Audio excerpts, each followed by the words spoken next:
GST ഇൻസൈറ്റ്സിൻ്റെ tax information സീരീസിലേക്ക് സ്വാഗതം. Tax കൺസൾട്ടൻറ്റുമാർക്ക് GST നിയമം കൃത്യമായി മനസ്സിലാക്കാൻ സഹായിക്കുക എന്നതാണ് ഈ വീഡിയോ സീരീസിൻ്റെ ലക്ഷ്യം. കേരള GST ഡിപ്പാർട്ട്മെൻറ്റ് 20/1/2025 മുതൽ കേരളത്തിൽ 10 ലക്ഷത്തിന് മുകളിൽ വരുന്ന ഗോൾഡ്, പ്രഷ്യസ് മെറ്റൽസ് ഇവയുടെയൊക്കെ ട്രാൻസ്പോർട്ടേഷന് ഇ-വേ ബില്ല് നിർബന്ധമാക്കിയിട്ടുണ്ട്. ഇത് ആദ്യം ഒരു നോട്ടിഫിക്കേഷൻ പ്രകാരം ജനുവരി 1 മുതൽ പ്രാബല്യത്തിൽ കൊണ്ടുവരാൻ ഉദ്ദേശിച്ചതായിരുന്നു. പക്ഷെ അത് പോർട്ടൽ റെഡി ആകാത്ത ഒരു സാഹചര്യത്തിൽ അത് പിന്നീട് ഇനിയൊരു അറിയിപ്പുണ്ടാവുന്നത് വരെ വേറൊരു നോട്ടിഫിക്കേഷൻ വഴി അത് നീട്ടിവെക്കുകയായിരുന്നു ചെയ്തത്. അതിനുശേഷം ഇപ്പോൾ ഇറക്കിയിട്ടുള്ള നോട്ടിഫിക്കേഷൻ പ്രകാരം അത് 20/1/2025 മുതൽ നടപ്പിലാക്കുവാൻ തീരുമാനിച്ചിട്ടുണ്ട്.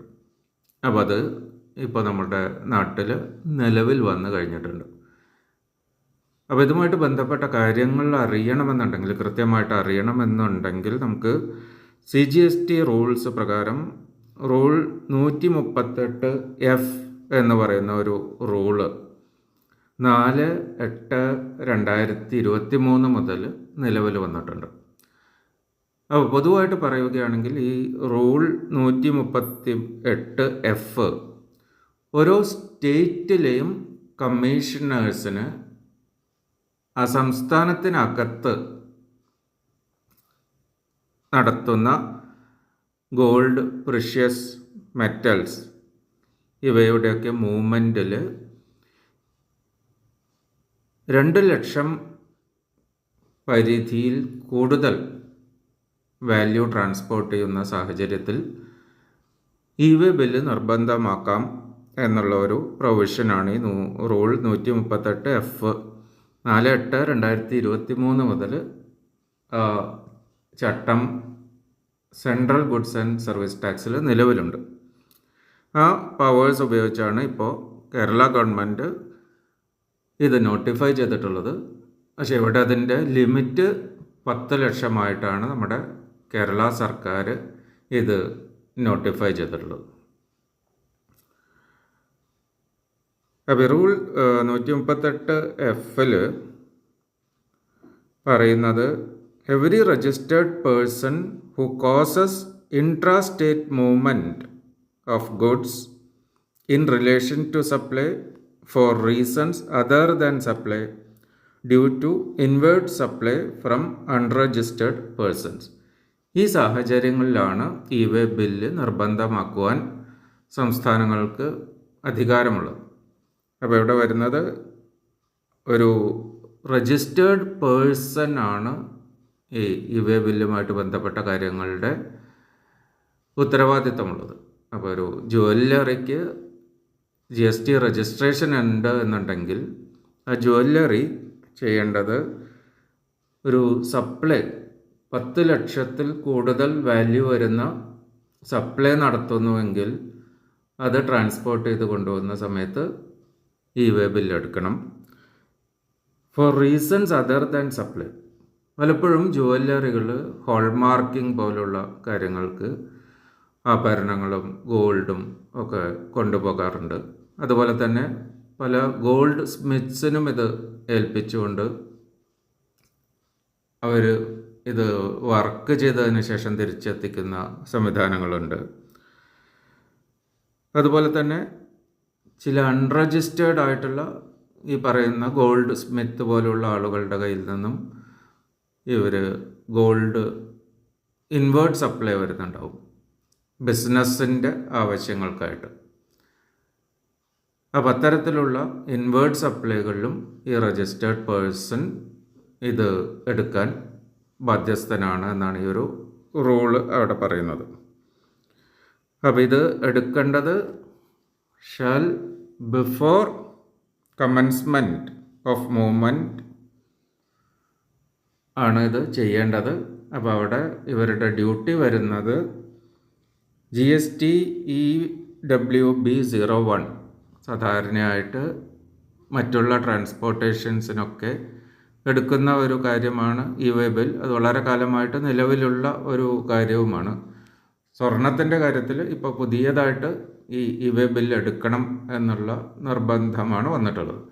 അപ്പോൾ ഇ-വേ ബിൽ പോർട്ടലിൽ പോയിട്ട് GST EWB 01 എന്നുള്ള ഫോമിൻ്റെ പാർട്ട് എയിൽ പറയുന്ന ഡീറ്റെയിൽസൊക്കെ ഫില്ല് ചെയ്തുകൊണ്ട് ഒരു ഇ-വേ ബിൽ എടുക്കുകയാണ് വേണ്ടത്. അപ്പോൾ നോർമലായിട്ട് എടുക്കുന്ന ഇ-വേ ബില്ലിൽ പാർട്ട് എ, പാർട്ട് ബി അങ്ങനെ 2 ഭാഗങ്ങളാണുള്ളത്. പാർട്ട് ബിയിൽ vehicle number, transporter bill number അങ്ങനത്തെ കാര്യങ്ങൾ എൻ്റർ ചെയ്യണം സാധാരണ ഇ-വേ ബിൽ എടുക്കുന്ന ആളുകൾ. പക്ഷേ ഇത് സ്വർണ്ണ വ്യാപാരമാകുമ്പോൾ അതുമായിട്ട് ബന്ധപ്പെട്ട സീക്രസി മെയിൻറ്റെയിൻ ചെയ്യേണ്ടതുണ്ട് എന്നുള്ളത് കൊണ്ട് ഈ വെഹിക്കിൾ ഡീറ്റെയിൽസ് പാർട്ട് ബിയിൽ ഫില്ല് ചെയ്യേണ്ട ആവശ്യമില്ല എന്ന് ഇതിൽ തന്നെ പറഞ്ഞിട്ടുണ്ട്. അപ്പോൾ ഗോൾഡിന് മാത്രം പ്രത്യേകമായിട്ട് പാർട്ട് എ മാത്രമാണ് ഫില്ല് ചെയ്യേണ്ടത്. പാർട്ട് ബി ട്രാൻസ്പോർട്ടറുമായിട്ട് ഏത് വണ്ടിയിലാണ് പോകുന്നത്, ആ വണ്ടിയുടെ രജിസ്ട്രേഷൻ നമ്പർ, ആ വണ്ടിക്കാരൻ തരുന്ന കൺസൈൻമെൻറ്റ് നോട്ട് നമ്പർ, ഇതൊക്കെയും മറ്റുള്ളവർ സാധാരണ ഇ-വേ ബിൽ എടുക്കുന്നവർ കാണിക്കണമെന്നുണ്ടെങ്കിലും ഇവർക്ക് ഇത് ആവശ്യമില്ല എന്നുള്ളത് പ്രത്യേകം പറഞ്ഞിട്ടുണ്ട്. അത് സീക്രസിയുമായിട്ട് ഇന്ന വണ്ടിയിൽ വരുന്നു എന്ന് മറ്റുള്ളവർ അറിയാതിരിക്കാനുള്ള ഒരു സീക്രസി മെയിൻറ്റെയിൻ ചെയ്യണം എന്നുള്ളത് കൊണ്ടാണ് ഇത്തരത്തിലുള്ള ഒരു എക്സംഷൻ അവർക്ക് കൊടുത്തിട്ടുള്ളത്. അതുപോലെ തന്നെ ഒരു ഇ-കോം ഓപ്പറേറ്റർ വഴിയാണ് അല്ലെങ്കിൽ കൊറിയർ ഏജൻസി വഴിയാണ് ഈ ഗോൾഡ് ട്രാൻസ്പോർട്ട് ചെയ്യുന്നത് എന്നുണ്ടെങ്കിൽ അവർക്കും ഇത് ഇ-വേ ബിൽ ഇതുപോലെ എടുക്കാവുന്നതാണ്. അപ്പോൾ ഒന്നുകിൽ ഈ ഒരു രജിസ്റ്റേർഡ് ആയിട്ടുള്ള ജുവല്ലർക്ക് എടുക്കാം, അതല്ലെങ്കിൽ ഇ-കൊമേഴ്സ് പ്ലാറ്റ്ഫോംസ് വഴിയാണ് ഇത്തരത്തിലുള്ള ഇത് നടക്കുന്നത് എന്നുണ്ടെങ്കിൽ അവർക്ക് ഇതെടുക്കാൻ സാധിക്കും ഇ-വേ ബിൽ. അതുപോലെ തന്നെ ഒരു കൊറിയർ വഴിയാണ് ഇത് ഡിസ്പാച്ച് ചെയ്ത് പോകുന്നത് എന്നുണ്ടെങ്കിൽ കൊറിയർ ഏജൻസിക്കും ഇതുമായിട്ട് ബന്ധപ്പെട്ട ഇ-വേ ബില്ല് എടുക്കാൻ സാധിക്കും. ഈ 138F എന്ന് പറയുന്ന റൂള് പ്രകാരം. അതിൽ സബ് റൂൾ 2 വളരെ കൃത്യമായിട്ട് പറയുന്നുണ്ട്. പാർട്ട് ബി അത്തരം ഗോൾഡും പ്രഷ്യസ് മെറ്റൽസും ഡയമണ്ട്സും ഒക്കെ ആയിട്ട് ബന്ധപ്പെട്ട് part B transporter details fill ചെയ്യേണ്ട ആവശ്യമില്ല എന്ന് ഈ സബ് റൂൾ 2 കൃത്യമായിട്ട് അതിൽ പറയുന്നുണ്ട്. ഈ പാർട്ട് എയിൽ ഫില്ല് ചെയ്യുന്ന പർട്ടിക്കുലേഴ്സ് ഈ സപ്ലയർക്ക് ലഭ്യമാക്കും.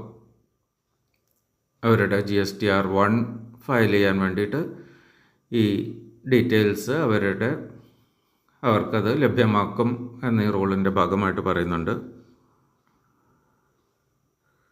അതുപോലെ തന്നെ ഇ-വേ ബില്ല് ഒരു പ്രാവശ്യം ജനറേറ്റ് ചെയ്തു, പക്ഷേ അത് ഉപയോഗിച്ചില്ല എന്നുണ്ടെങ്കിൽ അത് 24 മണിക്കൂറിനുള്ളിൽ ജനറേറ്റ് ചെയ്ത സമയം മുതൽ 24 മണിക്കൂറിനകം അത് ക്യാൻസൽ ചെയ്യാൻ സാധിക്കും എന്ന് പറയുന്നുണ്ട്.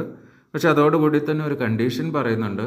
ഈ ഇ-വേ ബിൽ ജനറേറ്റ് ചെയ്തതിന് ശേഷം വഴിയിൽ എവിടെയെങ്കിലും വെച്ചിട്ട് ഈ ഇ-വേ ബില്ല് പരിശോധിക്കപ്പെട്ടു, ഡിപ്പാർട്ട്മെൻറ്റ് ഓഫീസേഴ്സ് വെരിഫിക്കേഷൻ നടത്തി എന്ന് വെച്ചാൽ പിന്നീട് ഈ ഇ-വേ ബില്ല് ക്യാൻസൽ ചെയ്യാൻ പാടില്ല എന്ന റൂളിലുണ്ട്. അതിന് ഒബിയസ് ആണ്, കാരണം അതുമായിട്ട് ബന്ധപ്പെട്ട് ട്രാൻസ്പോർട്ടേഷൻ നടന്നിട്ടുണ്ട്. അതുകൊണ്ടാണല്ലോ ഒരു GST ഉദ്യോഗസ്ഥൻ അത് പരിശോധിക്കുന്ന ഒരു സാഹചര്യം വന്നിട്ടുള്ളത്. അപ്പോൾ പിന്നെ അത് ക്യാൻസൽ ചെയ്യാൻ പറ്റില്ല എന്ന് അവിടെ കൃത്യമായിട്ട് പ്രത്യേകിച്ച് പറയുന്നുണ്ട്. അതുപോലെ തന്നെ ഇ-വേ ബില്ല് ചില സാഹചര്യങ്ങളിൽ ഒഴിവ് കൊടുത്തിട്ടുണ്ട്. Customs port, airport, air cargo complex, land customs station, ഇവിടെ നിന്നൊക്കെ കസ്റ്റംസ് ക്ലിയറൻസിന് വേണ്ടി ട്രാൻസ്പോർട്ടേഷൻ നടത്തുകയാണെന്നുണ്ടെങ്കിൽ ഇ-വേ ബില്ല് എടുക്കേണ്ട ആവശ്യം ഇല്ല എന്ന് പറയുന്നുണ്ട്. അതുപോലെ കസ്റ്റംസ് ബോണ്ട് പ്രകാരം നടത്തുന്ന ട്രാൻസ്പോർട്ടേഷനുകളിലും വെയർഹൗസിൽ നിന്നൊക്കെയും നടത്തുന്ന ട്രാൻസ്പോർട്ടേഷനിലും ഇ-വേ ബില്ല് എടുക്കേണ്ട ആവശ്യമില്ല. കസ്റ്റംസ് സൂപ്പർവിഷനിൽ ആണ് ട്രാൻസ്പോർട്ടേഷൻ നടക്കുന്നതെങ്കിൽ ഇ-വേ ബില്ലിൻ്റെ ആവശ്യമില്ല. അപ്പോൾ അതൊക്കെ ഒഴിവാക്കുന്നത് സാധാരണഗതിയിൽ കസ്റ്റംസുകാർക്ക് അവരുടേതായിട്ടുള്ള സെക്യൂരിറ്റീസും ഡോക്യുമെൻറ്റേഷനും ഉള്ളതുകൊണ്ട് അവിടെ ഒരു ടാക്സ് ഇവേഷൻ്റെ പ്രശ്നം വരുന്നില്ല എന്നതുകൊണ്ടാണ് അത് കസ്റ്റംസുമായി ബന്ധപ്പെട്ട ട്രാൻസ്പോർട്ടേഷൻസിനെ ഇ-വേ ബിൽ റിക്വയർമെൻറ്റിൽ നിന്നും ഒഴിവാക്കിയിട്ടുണ്ട്. കൂടാതെ ഇത്തരത്തിൽ എടുക്കുന്ന ഒരു ഇ-വേ ബില്ലുമായിട്ട് ബന്ധപ്പെട്ട് സാധാരണ ഇ-വേ ബില്ലുമായി ബന്ധപ്പെട്ട എല്ലാ പ്രൊവിഷൻസും ഈ രീതിയിലെടുക്കുന്ന ഇ-വേ ബില്ലുകൾക്കും ബാധകമാണ് എന്ന് ഇതിൽ കൃത്യമായിട്ട് പറയുന്നുണ്ട്. അപ്പോൾ rule 138 138A 138B 138C 138D 138E ഈ റൂൾസ് എല്ലാം ഈ തരത്തിലെടുക്കുന്ന ഇ-വേ ബില്ലുകൾക്കും ബാധകമാണ് എന്ന് കൃത്യമായിട്ട് പറയുന്നുണ്ട്. അപ്പോൾ അതുമായിട്ട് വെരിഫിക്കേഷൻസും ഒക്കെ ആയിട്ടുള്ള ബന്ധപ്പെട്ട കാര്യങ്ങളാണ്. അപ്പോൾ ഇ-വേ ബില്ലുമായിട്ട് ബന്ധപ്പെട്ട എല്ലാ വെരിഫിക്കേഷൻസ്, പെനാൽറ്റി, ഇതെല്ലാ നിയമങ്ങളും ഇത്തരത്തിലെടുക്കുന്ന ഇ-വേ ബില്ലുകൾക്കും ബാധകമാണ്. ഇതിൽ ഒരേ ഒരു ഇളവ് വന്നിട്ടുള്ളത് പാർട്ട് ബി, ട്രാൻസ്പോർട്ടറുടെ ഡീറ്റെയിൽസ് എടുക്കണ്ട എന്നുള്ള ഒരു ഇളവ് മാത്രമാണ് ഇവിടെ ഗോൾഡിൻ്റെ കാര്യത്തിൽ പ്രത്യേകമായിട്ട് വന്നിട്ടുള്ളത്.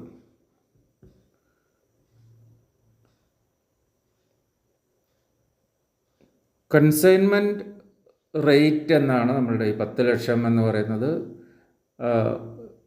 കൺസൈൻമെൻറ്റ് വാല്യൂ എന്ന് പറയുന്നത് സെക്ഷൻ 15 പ്രകാരമുള്ള വാല്യൂ, ഇൻവോയ്സിൽ ഡിക്ലെയർ ചെയ്ത വാല്യൂ, അത് ടാക്സ് അടക്കം എല്ലാ ടാക്സുകളും GST എല്ലാം അടക്കമുള്ള വാല്യൂ ആണ് ഈ 10 ലക്ഷം ഉദ്ദേശിക്കുന്നത്. അത്രയാണ് ഈ റൂൾ 138F പറയുന്നത്. ഈ ഒരു റൂളിൻ്റെ ബേസിസിലാണ് നമ്മളുടെ കേരള സർക്കാർ ഇപ്പോൾ ഇ-വേ ബില്ല് നോട്ടിഫൈ ചെയ്തിട്ടുള്ളത്. അപ്പോൾ ഇവിടെ വന്നിട്ടുള്ള ഒരു വ്യത്യാസം ഈ പറയുന്നത് പോലെ 10 ലക്ഷം രൂപയിൽ മുകളിലുള്ള കൺസൈൻമെൻറ്റുകൾക്ക് മാത്രമാണ് ഇത് കേരള സ്റ്റേറ്റ് ബാധകമാക്കിയിട്ടുള്ളത്. അപ്പോൾ റൂൾ 138Fൽ 2 ലക്ഷത്തിന് മുകളിലുള്ള കൺസൈൻമെൻറ്റുകൾക്കൊക്കെയും ഇത് ബാധകമാക്കാൻ സ്റ്റേറ്റ് കമ്മീഷണേഴ്സിന് അധികാരമുണ്ട് എന്നുണ്ടെങ്കിലും കേരള ഗവൺമെൻറ് ഇപ്പോൾ ഇത് ചെയ്തിട്ടുള്ളത് 10 ലക്ഷത്തിന് മുകളിൽ ഉള്ളവർ മാത്രം ഇ-വേ ബില്ല് എടുത്താൽ മതി എന്നാണ്. അത് ഇപ്പോൾ 20/1/2025 മുതൽ ഇ-വേ ബില്ല് വേണമെന്നുള്ള വ്യവസ്ഥകൾ നിലവിൽ വന്നിട്ടുണ്ട്. അപ്പോൾ ഇവിടെ എന്തൊക്കെ ഐറ്റത്തിനാണ് ഇത് ആവശ്യം എന്നുള്ളൊരു ചോദ്യമുണ്ട്. അപ്പോൾ അവിടെ പറയുന്നത് natural or cultured pearls and precious or semi precious stones, precious metals and metals clad with precious metals. Chapter 71 HSN code പ്രകാരം വരുന്ന ഐറ്റംസൊക്കെ അതിൽ വരും എന്ന് പറയുന്നു. അതുപോലെ തന്നെ sub rule 5 jewellery, goldsmith and silversmiths wares and other articles, chapter 71 തന്നെ, എക്സെപ്റ്റ് ഇമിറ്റേഷൻ ജുവല്ലറി. അപ്പോൾ ചാപ്റ്റർ 71 പറയുന്ന എല്ലാ ഐറ്റത്തിനും ഇത് ബാധകമാണ്. അതിനാണ് ഇത്തരത്തിലുള്ള ഇ-വേ ബില്ല് എടുക്കണം എന്നുള്ള വ്യവസ്ഥ വന്നിട്ടുള്ളത്. അതിൽ ഇമിറ്റേഷൻ ജുവല്ലറി എന്നൊരു ഐറ്റം കൂടി അതിൻ്റെ കൂടെ വരുന്നുണ്ട്. അത് ഇതിൽ നിന്ന് ഒഴിവാക്കിയിട്ടുണ്ട്. അപ്പോൾ ഇമിറ്റേഷൻ ജുവല്ലറിയുടെ കേസിൽ ഇപ്പോൾ നിലവിൽ വന്നിട്ടുള്ള ഇ-വേ ബില്ല് പ്രൊവിഷൻ ബാധകമല്ല. അത് ഒഴിവാക്കി പറയുമ്പോൾ സാധാരണഗതിയിൽ പേൾ, ഡയമണ്ട്, പ്രഷ്യസ് മെറ്റൽസ്, ഇതൊക്കെയാണ് ഇ വേ ബില്ല് എടുക്കാൻ ബാധ്യത വരുന്ന ഇത് വന്നിട്ടുള്ളത്. ഇതോടനുബന്ധിച്ച് GSTIN ഒരു അഡ്വൈസറി ഇറക്കിയിട്ടുണ്ട്. ജനുവരി 20, 2025 മുതൽ ഇ വേ ബിൽ ഗോൾഡും അതുപോലുള്ള ഐറ്റംസുമായിട്ട് ബന്ധപ്പെട്ട ഇ വേ ബില്ല് എടുക്കുവാനുള്ള ഫെസിലിറ്റി GSTINൽ വന്നുവെന്നും അതുമായിട്ട് ബന്ധപ്പെട്ട കാര്യങ്ങളും GSTIN ഒരു അഡ്വൈസറി ആയിട്ട് ഇറക്കിയിട്ടുണ്ട്. അപ്പോൾ HSN 7117 ഇമിറ്റേഷൻ ജ്വല്ലറി ഒഴികെയുള്ള ചാപ്റ്റർ 71 HSNൽ വരുന്ന എല്ലാം ആണ് ഇതിന് ഇ വേ ബില്ല് എടുക്കാൻ അതിൽ പ്രൊവിഷൻ കൊണ്ടുവന്നിട്ടുള്ളത്. കൂടാതെ സേഫ്റ്റി കൺസേൺസുമായിട്ട് ബന്ധപ്പെട്ട് പാർട്ട് ബി ഡീറ്റെയിൽസ് ഫില്ല് ചെയ്യണ്ട എന്ന് GSTIN അഡ്വൈസറി പറയുന്നുണ്ട്. അതുപോലെ തന്നെ ഒരു കൺസോളിഡേറ്റഡ് ഇ വേ ബില്ല് എടുക്കാൻ സാധിക്കില്ല എന്ന് പറയുന്നുണ്ട്. അപ്പോൾ ഇത്തരത്തിലുള്ള പ്രഷ്യസ് മെറ്റൽസ് അങ്ങനത്തെ സാധനങ്ങൾ മാത്രം ആയിട്ട് തന്നെ പ്രത്യേകം എടുക്കേണ്ടതുണ്ട്. അല്ലാതെ മറ്റ് ചരക്കുകളുടെ കൂടെ ഗോൾഡും കൂട്ടിച്ചേർത്തുകൊണ്ട് ഒരു കൺസോളിഡേറ്റഡ് ഇ വേ ബില്ല് എടുക്കാൻ സാധിക്കില്ല. സാധാരണ ഇ വേ ബിൽ സിസ്റ്റം പോലെ തന്നെ ഇ വേ ബില്ലിൻ്റെ എക്സ്റ്റൻഷൻ എവിടെയും അലൗഡാണ്. അതിൻ്റെ സമയപരിധി നീട്ടാനുള്ള കാര്യങ്ങൾ നോർമലായിട്ടുള്ള ഇ വേ ബില്ലുമായി ബന്ധപ്പെട്ട അതേ രീതിയിൽ തന്നെ നമുക്കതിൻ്റെ സമയപരിധികൾ നീട്ടാൻ ഫെസിലിറ്റി ഉണ്ട്. ക്യാൻസലേഷൻ, റിജക്ഷൻ ഇതൊക്കെ സാധാരണയുള്ള ഇ വേ ബിൽ പോലെ തന്നെ ഇത്തരത്തിലുള്ള ഫെസിലിറ്റീസൊക്കെയും ഇവിടെയും അവൈലബിൾ ആണ്. ഈ ഒരു ഇ വേ ബില്ല് ഒരു സെപ്പറേറ്റ് ഓപ്ഷനായിട്ട് ആണ്, ഒരു സെപ്പറേറ്റ് മെനുവിലൂടെ ആണ് അതിലേക്ക് പോകാൻ സാധിക്കുന്നത്. അതുകൊണ്ട് ഇതൊരു പ്രത്യേക e way ബില്ലുകളാണ്. Normal e way bill എടുക്കുന്ന ഒരു മെനു വഴി ഇതെടുക്കാൻ സാധിക്കില്ല. ഇതൊരു പ്രത്യേക മെനു ആയിട്ട് തന്നെയാണ് GSTIN ഡിസൈൻ ചെയ്തിട്ടുള്ളത്.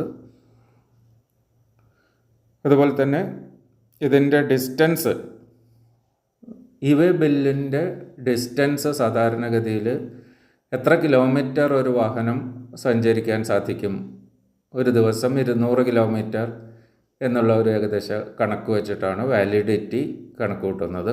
അപ്പോൾ ഇവിടെ പറയുന്നത് പിൻകോഡ്സ് വെച്ചിട്ടാണ് ഈ ഒരു വാലിഡിറ്റി നോക്കുക എന്നിവിടെ പ്രത്യേകിച്ച് പറയുന്നുണ്ട്. സപ്ലൈ ചെയ്യുന്ന സ്ഥലത്തെ പിൻകോഡും അതുപോലെ തന്നെ ഡെലിവറി പോയിൻറ്റിലെ പിൻകോഡും അത് തമ്മിൽ എത്ര ദൂരമുണ്ട് അതിനനുസരിച്ച് ആയിരിക്കും ഈ വേ ബില്ല് ജനറേറ്റ് ചെയ്ത് കഴിഞ്ഞാൽ അതിൻ്റെ വാലിഡിറ്റി എന്നാണ് ഇത് പറയുന്നത്. അപ്പോൾ പൊതുവായിട്ട് പറയുകയാണെങ്കിൽ ഇ വേ ബില്ലിൽ പാർട്ട് എ, പാർട്ട് ബി അങ്ങനെ 2 പാർട്ടായിട്ടാണ് ഇ വേ ബില്ലുകൾ എടുക്കുന്നത്. അപ്പോൾ ഈ പാർട്ട് ബിയിൽ കൊടുക്കുന്നത് ട്രാൻസ്പോർട്ടേഴ്സുമായിട്ട് ബന്ധപ്പെട്ട ഡീറ്റെയിൽസാണ്. അപ്പോൾ നേരത്തെ നമ്മൾ പറഞ്ഞു പാർട്ട് ബി ഇത്തരത്തിലുള്ള ഗോൾഡുമായിട്ട് ബന്ധപ്പെട്ട ഇ വേ ബില്ല് എടുക്കുമ്പോൾ പാർട്ട് ബി ഫില്ല് ചെയ്യേണ്ട ആവശ്യമില്ല. അത് ഇത്തരം കൺസൈൻമെൻറ്റുകളുമായിട്ട് ബന്ധപ്പെട്ട സീക്രസി മെയിൻറ്റെയിൻ ചെയ്യാൻ വേണ്ടിയിട്ടാണ് അങ്ങനെ ഒരു ഇളവ് കൊടുത്തിട്ടുള്ളത്. കാരണം ഒരു വണ്ടി നമ്പറൊക്കെ കിട്ടിക്കഴിഞ്ഞാൽ ഇത് മിസ്യൂസ് ചെയ്യാനുള്ള ഒരു സാധ്യത ഉണ്ട് എന്നതുകൊണ്ടാണ് ഇത് വണ്ടി നമ്പറും അതുമായിട്ട് ബന്ധപ്പെട്ട ഡീറ്റെയിൽസും അവിടെ ആവശ്യമില്ല എന്ന് പറയുന്നത്. അപ്പോൾ നമുക്ക് പൊതുവായിട്ട് പാർട്ട് എയിൽ ഇ വേ ബില്ലിൽ എന്തൊക്കെയാണ് ഡീറ്റെയിൽസ് ഫില്ല് ചെയ്യേണ്ടത് എന്ന് ഒന്ന് മനസ്സിലാക്കാം. ആദ്യമായിട്ട് അവിടെ വേണ്ടത് GST നമ്പർ ഓഫ് സപ്ലയർ. അത് രജിസ്റ്റേർഡ് പേഴ്സൺ അല്ല എന്നുണ്ടെങ്കിൽ URP അൺരജിസ്റ്റേർഡ് പേഴ്സൺസ് എന്ന് അവിടെ അടിച്ചു കൊടുക്കാവുന്നതാണ്. പ്ലേസ് ഓഫ് ഡെസ്പാച്ച്, അവിടെ ഡിസ്റ്റൻസ് കണക്ക് കൂട്ടാൻ വേണ്ടി പിൻ കോഡ് മാൻഡേറ്ററി ആണ്.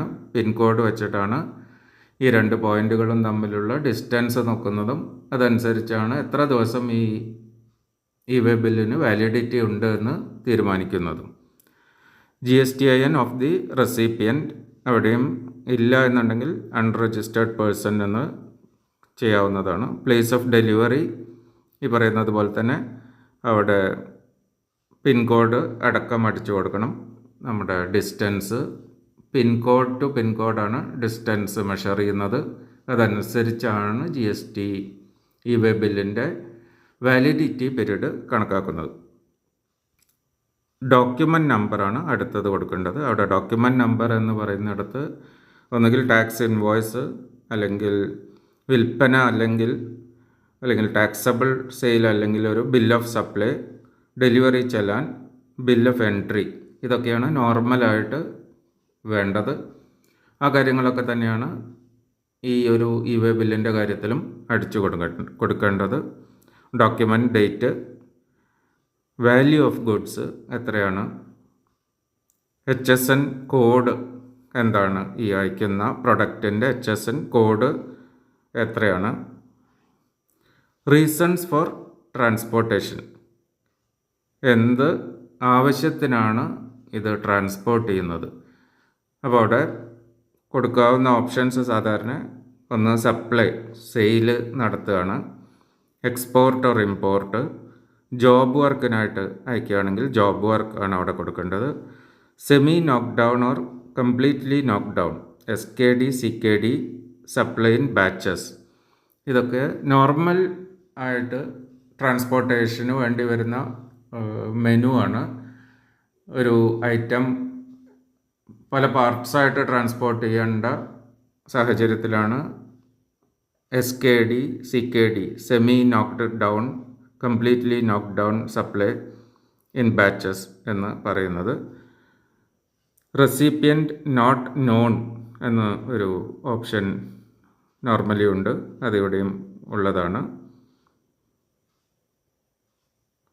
ലൈൻ സെയിൽ എന്നുള്ള ഓപ്ഷൻ ഉണ്ട്. സെയിൽസ് റിട്ടേൺ ആണെങ്കിൽ അത് കൊടുക്കാൻ ഓപ്ഷൻ ഉണ്ട്. എക്സിബിഷൻ, ഫെയർ, ഇതിനൊക്കെ വേണ്ടിയിട്ടാണ് ട്രാൻസ്പോർട്ടേഷൻ എങ്കിൽ അത് നമുക്ക് റീസണായിട്ട് കൊടുക്കാം.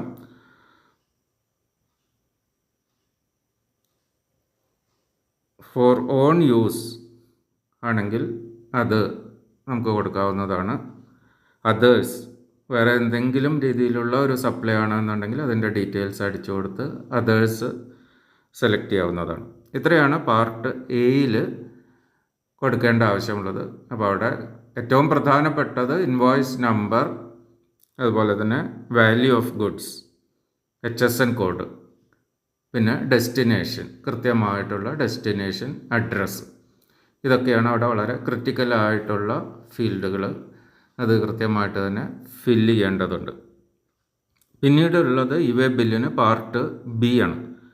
പാർട്ട് ബി ഇവിടെ ബാധകമല്ല.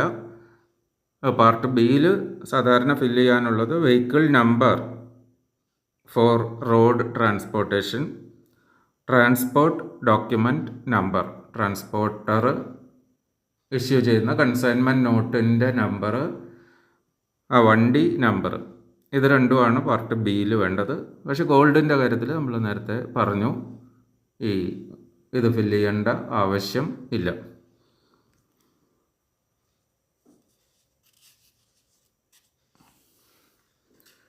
അപ്പോൾ ഇവിടെ നമുക്ക് മനസ്സിലാക്കാനുള്ളത് ഒന്ന്, ഈ ചാപ്റ്റർ 71 HSN കോഡ് ആണ് ഇതുമായിട്ട് ബന്ധപ്പെട്ട് ഈ വേ ബില്ല് എടുക്കാനുള്ള ഐറ്റംസ് ഡിസ്ക്രൈബ് ചെയ്യുന്നത്. അതിൽ ഇമിറ്റേഷൻ ജുവല്ലറി ഒഴികെയുള്ള എല്ലാ ഐറ്റംസിനും ഇത് എടുക്കണം എന്നാണ് പറഞ്ഞിട്ടുള്ളത്. അപ്പോൾ അതിൽ സാധാരണ ചാപ്റ്റർ 71 HSN കോഡിൽ വരുന്നത് natural or cultured pearl, precious or semi precious stones, precious metals, metals clad with precious metal. ഈ നേരത്തെ പറഞ്ഞ 4 ഐറ്റത്തിൻ്റെയും അത് ഉപയോഗിച്ചുണ്ടാക്കിയിട്ടുള്ള ആർട്ടിക്കിൾസ് ദെറോഫ്, അത് ആണ് ഒന്ന് നമ്മൾ ചാപ്റ്റർ 71 HSN കോഡിൽ വരുന്നത്. പിന്നെ വരുന്നത് ഇമിറ്റേഷൻ ജ്വല്ലറിയാണ്. അപ്പോൾ ഈ ഇമിറ്റേഷൻ ജ്വല്ലറിക്ക് ഇവേ ബില്ല് വേണ്ട എന്ന് പ്രത്യേകം നമ്മളുടെ നോട്ടിഫിക്കേഷനിലൊക്കെയും പറഞ്ഞിട്ടുണ്ട്. അപ്പോൾ അതുകൊണ്ട് ഇമിറ്റേഷൻ ജ്വല്ലറി ട്രാൻസ്പോർട്ട് ചെയ്യുന്ന സാഹചര്യത്തിൽ ഇതിൻ്റെ റിക്വയർമെൻറ്റ് വരുന്നില്ല. അടുത്തത് ഇതിൽ വരുന്നത് കോയിനാണ്, ഗോൾഡ് കോയിൻസ്. നെക്സ്റ്റ് വരുന്നത് പ്രഷ്യസ് മെറ്റൽസ് എന്താണ് എന്നാണ്. പ്രഷ്യസ് മെറ്റൽസ് എന്ന് പറയുന്നത് എന്താണെന്ന് ഈ ചാപ്റ്ററിൽ തന്നെ പറഞ്ഞിട്ടുണ്ട്. ഗോൾഡ്, പ്ലാറ്റിനം, സിൽവർ, ഇത് മൂന്നുമാണ് പ്രഷ്യസ് മെറ്റൽസ്. അതോടൊപ്പം തന്നെ പ്ലാറ്റിനം എന്താണ് എന്നും അവിടെ പ്രത്യേകം പറഞ്ഞിട്ടുണ്ട്. പ്ലാറ്റിനം എന്ന് പറഞ്ഞാൽ പ്ലാറ്റിനം മാത്രമല്ല എന്ന് പ്രത്യേകം പറഞ്ഞിട്ടുണ്ട്. Platinum, iridium, osmium, palladium, rhodium, ruthenium, ഇതെല്ലാം പ്ലാറ്റിനം എന്നുള്ള ഒരു ഇതിൽ തന്നെയാണ് അവിടെ കൊണ്ടുവന്നിട്ടുള്ളത്. അപ്പോൾ അതാണെങ്കിലും പ്ലാറ്റിനം അല്ലേ പറഞ്ഞിട്ടുള്ളൂ എന്ന് ചോദിച്ചുകൊണ്ട് ഇറിഡിയത്തിന് ഈ വേബിൽ എടുക്കാതിരിക്കാൻ സാധിക്കില്ല. അപ്പോൾ പ്ലാറ്റിനം എന്ന് ഉദ്ദേശിക്കുന്നിടത്ത് ഇതൊക്കെ വരുമെന്ന് പ്രത്യേകം അവിടെ പറഞ്ഞിട്ടുണ്ട്. Platinum, iridium, osmium, palladium, rhodium, ruthenium, ഇതൊക്കെയും പ്രഷ്യസ് മെറ്റലിൻ്റെ ഭാഗം തന്നെയാണ്. കൂടാതെ ഗോൾഡും സിൽവറും. അപ്പോൾ ഇതാണ് പ്രത്യേകമായിട്ട് നമുക്ക് പറയേണ്ടത്. പൊതുവായിട്ട് അപ്പോൾ പറഞ്ഞു കഴിഞ്ഞാൽ pearl, diamond, gold, platinum, silver,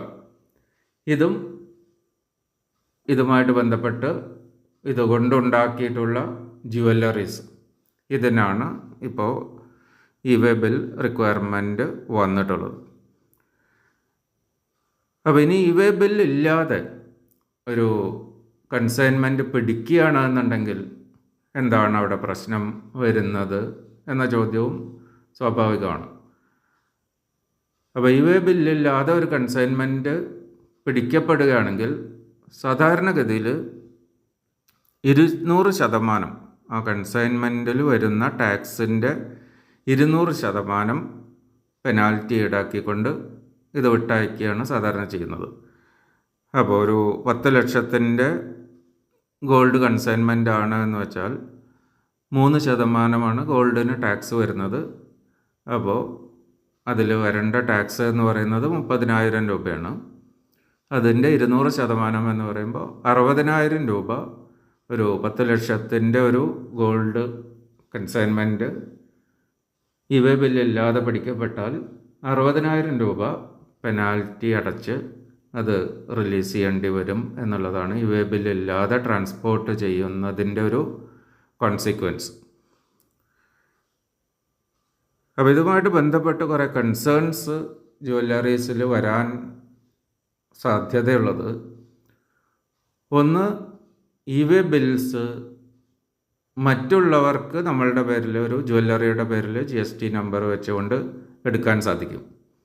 അപ്പോൾ അങ്ങനെയുള്ള ഇത് എടുത്തത് നമ്മൾ കൃത്യമായിട്ട് മോണിറ്റർ ചെയ്യേണ്ടതുണ്ട്. പ്രത്യേകിച്ച് മറ്റുള്ളവർ നമ്മളുടെ പേര് GSTIN നമ്പർ വെച്ചുകൊണ്ട് നമുക്ക് സപ്ലൈ ചെയ്യുന്നു എന്നുള്ള രീതിയിൽ ഇവേ ബില്ല് എടുത്തിട്ടുണ്ടെങ്കിൽ അതിൻ്റെ ഒരു മെസ്സേജ് നമുക്കും നമ്മളുടെ രജിസ്റ്റേർഡ് മൊബൈൽ നമ്പറിലേക്ക് വരുമെന്നാണ് ഞാൻ മനസ്സിലാക്കിയിട്ടുള്ളത്.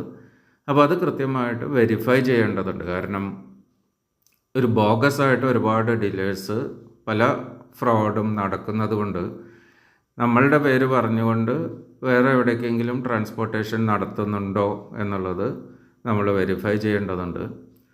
അതുപോലെ തന്നെ നമ്മളുടെ പേരിലൊരു ഇവേ ബില്ല് എടുത്ത് അത് ക്യാൻസൽ ചെയ്യുന്ന കേസുകളും, അതും നമ്മുടെ ഒരു GSTIN നമ്പർ മറ്റുള്ളവർ മിസ്യൂസ് ചെയ്യുന്നുണ്ടോ എന്നുള്ളതിൻ്റെ ഒരു ഇൻഡിക്കേഷനാണ്.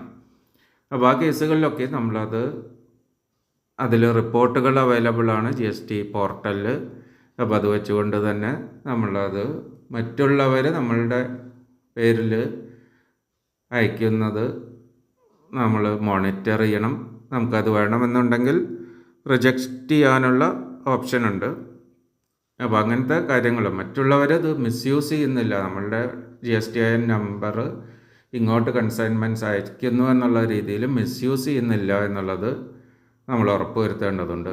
അങ്ങനെയാണെങ്കിൽ ഉടൻ തന്നെ നമ്മളത് റിജക്റ്റ് ചെയ്യേണ്ടതുണ്ട്.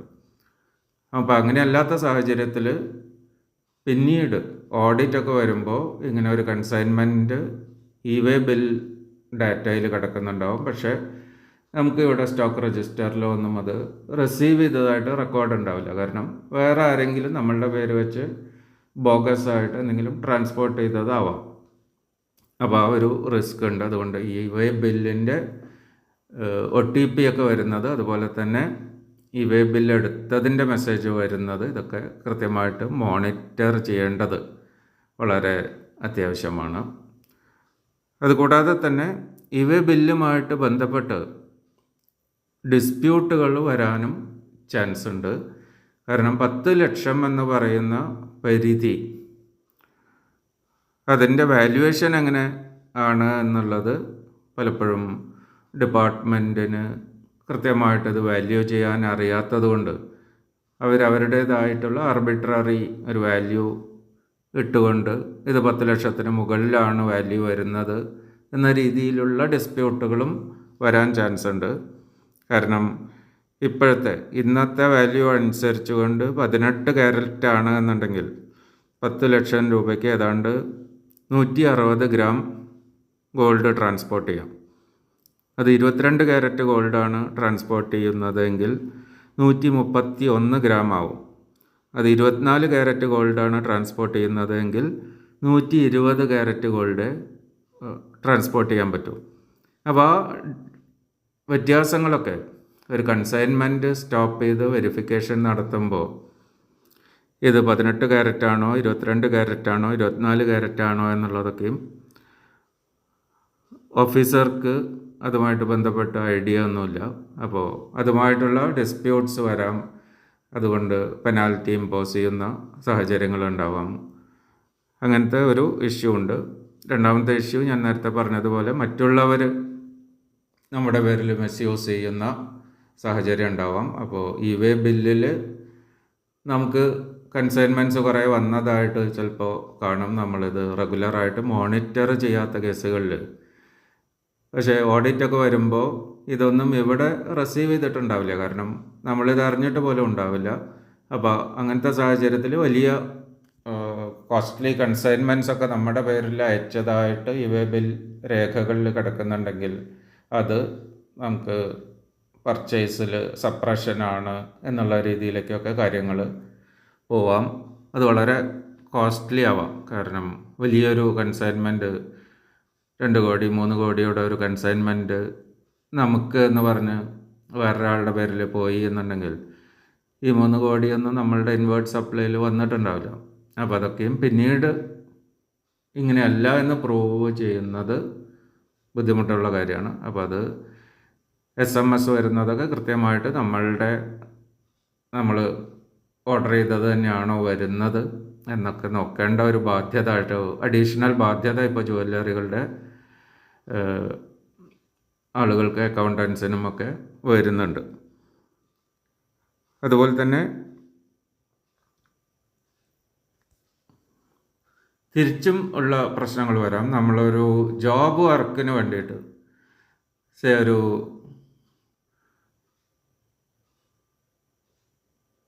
250 ഗ്രാം സ്വർണം ജോബ് വർക്കിന് വേണ്ടിയിട്ടൊരു ഗോൾഡ് സ്മിത്തിന് ഔട്ട്വേർഡ് ആയിട്ട് ഇ-വേ ബില്ലെടുത്ത് അയക്കുന്നു എന്ന് വയ്ക്കുക.